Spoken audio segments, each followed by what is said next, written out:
সাবধানে, এত বড় কেক তো নিয়ে যাচ্ছ, যাবে তো কোথায় তুমি? ফ্রিজে রাখতে। এটা হচ্ছে 5 pound black forest cake, double layer. সাধারণত double layer, triple layer cake যেগুলো করি, 4th লেয়ারও করেছি কেক, সেগুলো সাধারণত আলাদা আলাদা ডিজাইনের হয়, একটু ফ্যান্সি হয়, তাই না?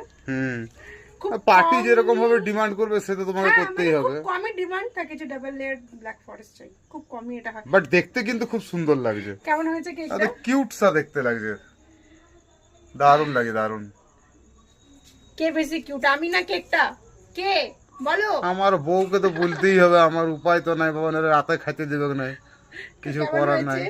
কেমন হয়েছে কেকটা তোমরাও বলে দিও আমার বউটাই অল্প দেখতে বেশি সুন্দর, বুঝতে পারলে? কেকটা লয়, হ্যাঁ বলে দিও না, কিন্তু। মানুষের সুন্দরে পরিচয় না, মানুষের ব্যবহারে মানুষের পরিচয়। না বাবা, আমার ভয়ই লাগে, বুঝতে পারলে? নইলে বলে দেবে দাড়ি গোপ পাকি গেছে, সবার সামনে বুড়া বলে অপমান করে দেবে, নিজেই নিজেকে বলে দিচ্ছি। বুঝতে পারছো? এই দেখো, চোখ মুখ দেখো।